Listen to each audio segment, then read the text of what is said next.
Independent presidential candidate Jacob Osei-Yeboah has backed calls on the special prosecutor to investigate circumstances leading to the sale of crude oil by the Bulk Oil Storage and Transportation Company Limited, BOST.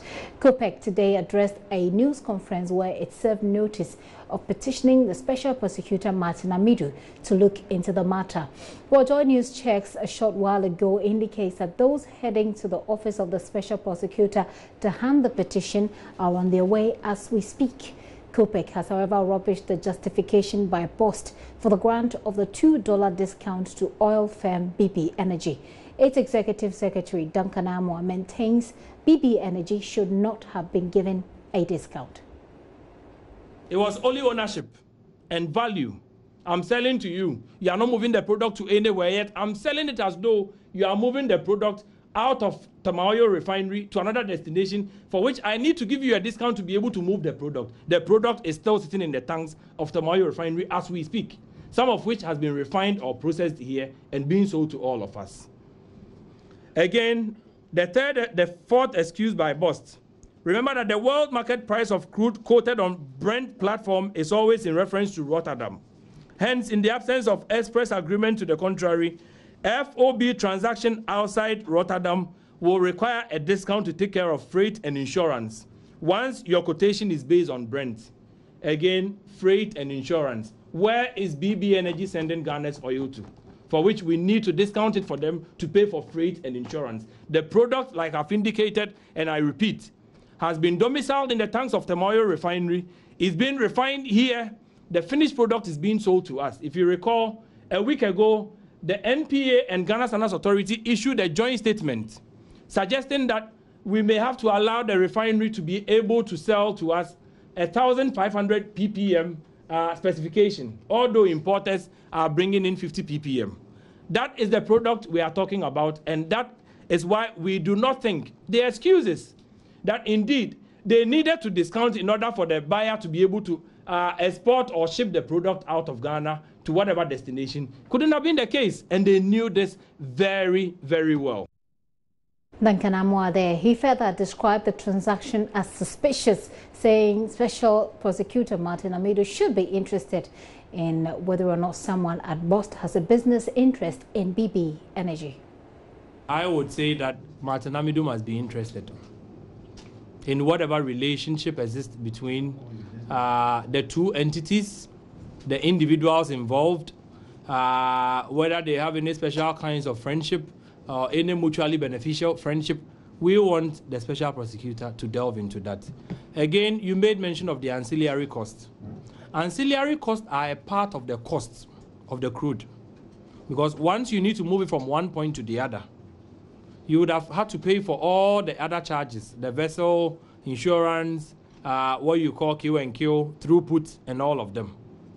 And so when you have paid for all these ancillary costs, and you are selling to a company who is not moving the product out of the location or destination, right?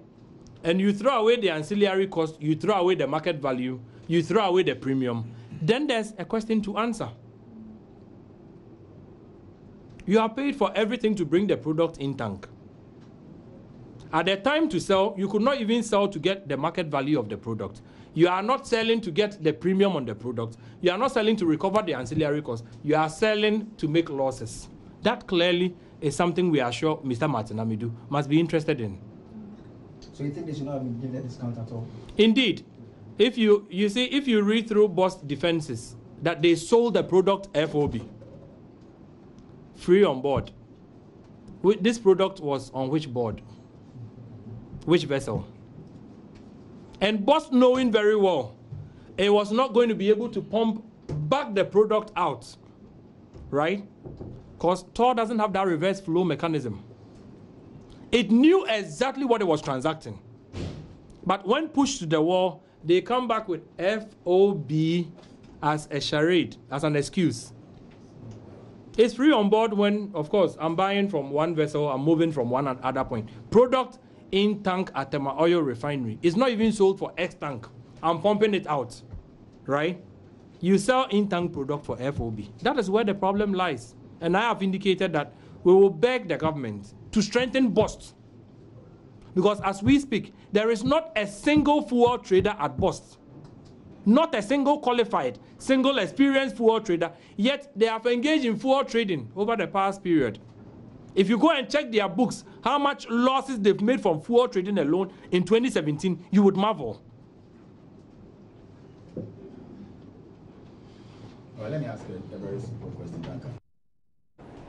We can now hear from 2016 presidential candidate Jacob Osei-Yeboah, who believes that the involvement of Martin Amidu could actually put the matter to rest for good. No, I'm a citizen and I'm a very close friend to the chamber. So I know with the oil, I know what goes in there. I know the facts that they have.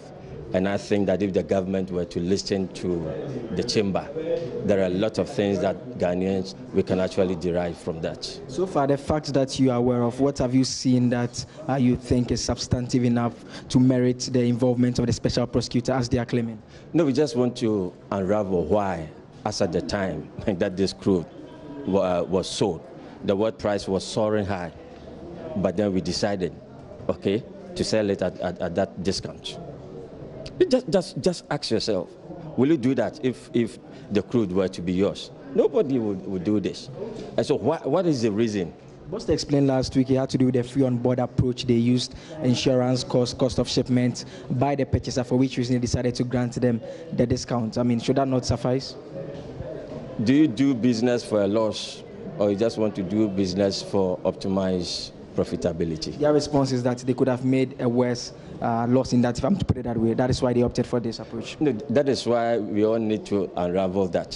You see, you shouldn't expect that BOST will agree with COPEC. These are two entities, organizations. And so let's see. My other interest was the fact that one personality was being attacked. That is the personality of Duncan. But Duncan speaks on behalf of a chamber, not of himself.